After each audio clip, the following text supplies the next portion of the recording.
කොහොමද ඉතින් මේ මම නම් අද උදේ මේ මැද මිදුල පොඩ්ඩක් අස් කරන්න කියලා තමයි හදන්නේ.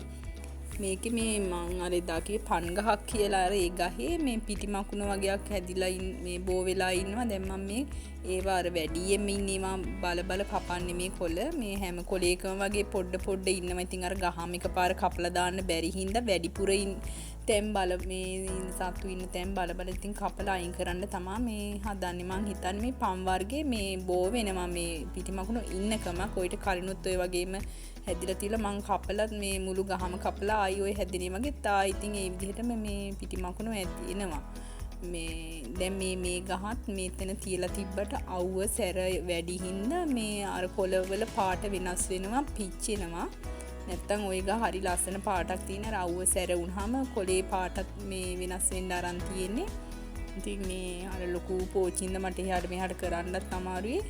මේ කලින් තියලා තිබ්බ තැන ඔයිට වැඩි අවුව ගතිය තිබ්බ. දැන් මෙතන මේ චුට්ටක් එහාට කරන්න තමයි හිතන් ඉන්නේ. මේ ගස් ටික නම් හොඳ සරුවට හැදිලා මේ මොකද දැන් මැද මිදුලින් මේ වැස්ස කාලෙටත් වතුර එනවා. උඩ මුකුත් මේ දාලා ආවරණයක් නැති හින්දා ඉතින් ඒතෙන්ට වතුර ඇවිල්ලා හොඳ ලස්සනට ඒ ටික හැදිලා.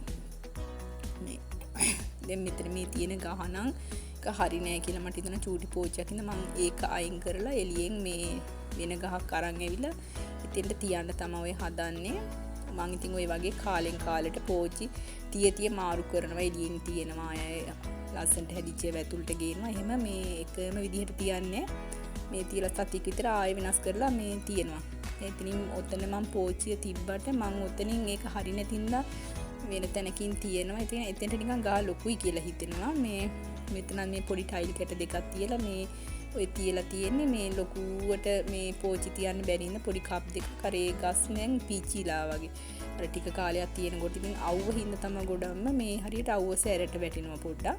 දැන් ඒ ගස් ටිකත් එළියෙන් තියලා හොඳට හැදිච්ච ගස් දෙකක් ගෙනත් තියන්න ওই වැල් මේ වගේ පහලට ඇදිනවා. ඉතින් තමයි එතෙන්ට හරියන්නේ. දැන් මම එතෙන්ටත් ඒක උස වැඩි හින්දා මේ පාතින් තිබ්බ. නැත්නම් ඒක ගහ පේනවා අඩුයි වගේ උඩම තිබ්බහම බර පෝච්චිම තියන්න බැරි හින්දා පොඩි ඔය කප් දෙකක ඊටවල තමයි එතනින් මේ තියන්නේ. ඔය කොනේ නම් වතුර පෙරිලා මේතන අර දියසෙවල වගේ කළු වෙලා තියෙන්නේ. අර ස්ලැබ් එකේ තියෙන වතුර පෙරිලා තියෙන එතන. කොච්චර තීන්ත ගෑවත් ඉතින් හරියන්නේ මේ වහින හින්දා ඒක එහෙම වෙනවා. ඉතින් මෙතනත් අර තිබ්බ ඒ ස්ලොම්බටේකට තීන්ත ගාලා මම අරන් තියෙන්නේ. මේ කැට දෙකකට ඒ පෝචි මල් හිටෝල තියෙන ඒ දෙක එතනින් තිබ්බා. මේ අද හිතුණ ඒ කොනට හොඳ වෙයි කියලා ඒක. ඊට පස්සේ මම අර අතනින් තිබ්බ පෝචියත් ඒ බීමින් එතන කොනෙන්ම තිබ්බා. ඉතින් ඔය වගේ ඔහොම තියෙනවා. වෙලාවකට ඉතින් කැලේ වැඩි වගේත් කියලා හිතනකොට පෝචි එළියෙන් තියෙන වෙලාවලුත් තියෙනවා. ආයෙ මං ගෙනත් තියෙනවා. ඉතින් මැද මිදුලා කිව්වම සාමාන්‍යයෙන් ගස් නීතින් තියන්නේ නේද? හැමතැනම ගස් කොළ වලින් පිරීලානේ තියෙන්නේ.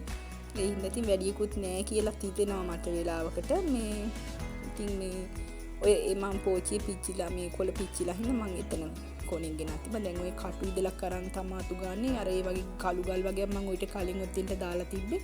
තව ටිකක් කළු ගල් ඉතුරු තියෙනවා. මං හිතන් ඉන්නේ මේ චිප් ගල් දාන්න. අර චූටි ගල් එක තියෙන්නේ. ඒක මුළු මැද මිදුලටම දාපුවම වැලි වැහෙන්න අර වැලි ගතිය තියෙද්දිත් ලස්සනයි වැලි. ඒ වුණාට මේ වැලි වහිනකොට අර පොඩ්ඩක් ටයිල් වලට වැලි සික්කෙන ගතිය අඩු වෙයි කියලා හිතෙනවා මට ඒ ගල් දාපුවාම.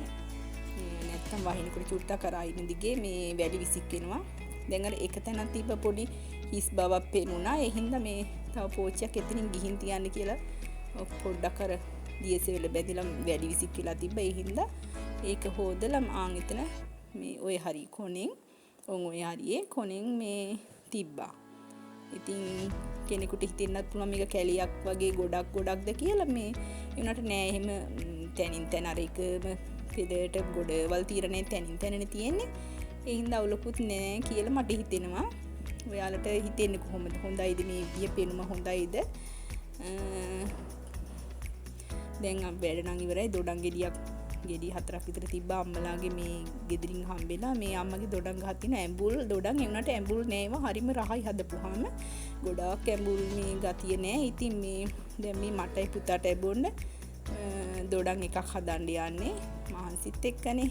එහෙනම් යාළුවනේ ආයිත් දවසක මම ඔයාලව හම්බෙන්න එන්නම්. එතකම් පරිස්සමින් සතුටින් ඉන්න. බුදු සරණයි.